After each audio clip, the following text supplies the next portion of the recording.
Ayan, magre-reply muna tayo kay Sir Popoy. Ma'am, pwede po ba add nyo ako sa grupo nyo? Sana maturuan nyo po paano gamitin ang products nyo. Hi sir, good morning. Ayan, shout out dyan kay Sir Popoy ng Davao del Norte o dyan sa Carmen.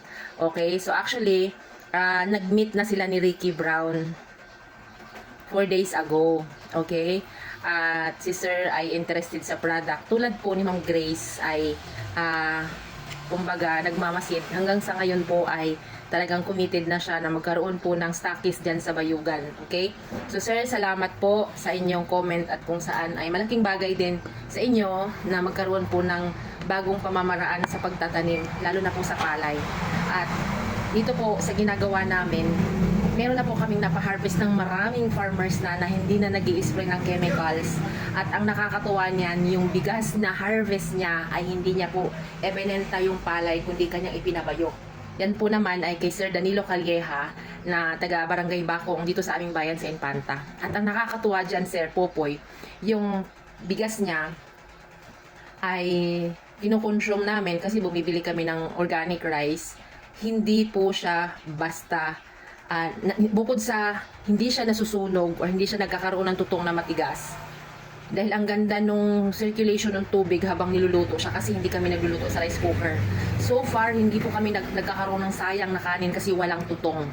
Tapos, nagtataka ako, dati, ubos lagi yung kanin namin. Pero ngayon po, hindi na nauubos. Kasi, kukunti pa lang yung nakain mo, busog ka na.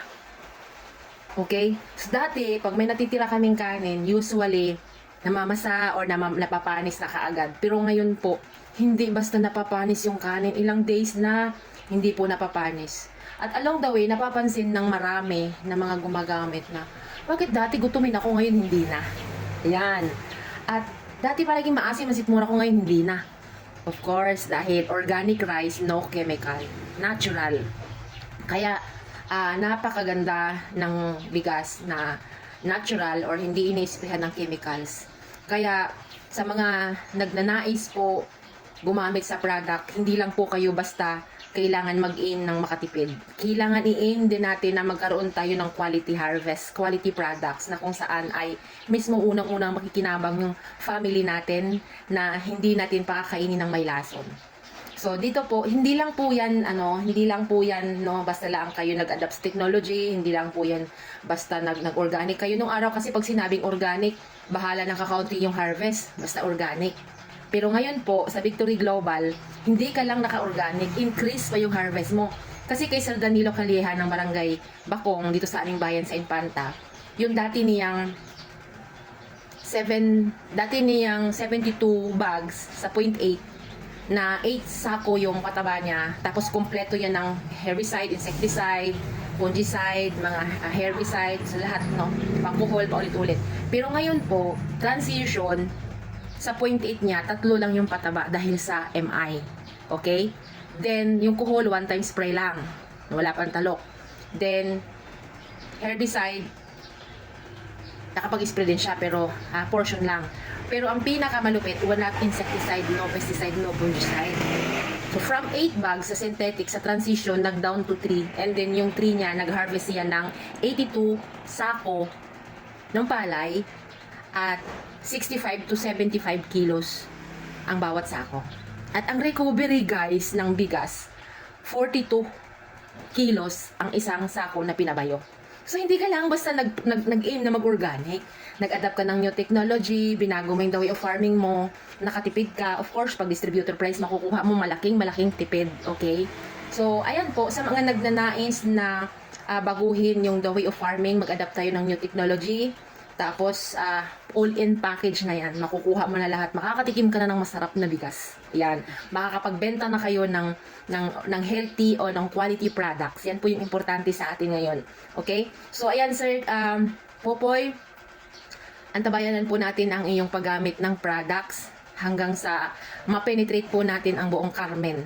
Ayan.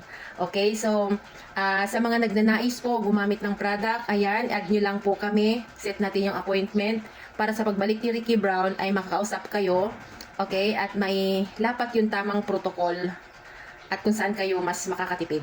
At sa mga ibang lugar. Shoutout po dyan sa Pagadian City, Manukan, Sibugay, Agusan Zamboanga del Sur at saka del Norte, Sibugay. Marami tayong kliyente dyan.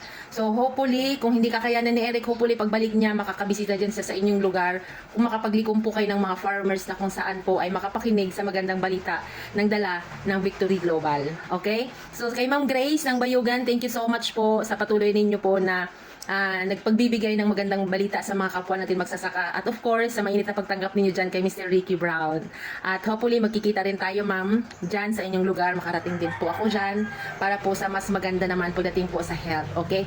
So, ayan po. Thank you so much. At follow po sa mga interested na makapakinig ng mga magagandang balita patungkol sa ating pagtatanim. Okay, hindi lang po ito sa palay, hindi lang sa livestock, pati rin po sa mga fruit bearing trees at of course sa mga niyog dyan na napakamahal. Ayan, diligan nyo na yung niyog nyo para magdoble yung harvest. Ayan, 100% money back yan pagdating sa niyog at meron tayong protocol na mas malupit.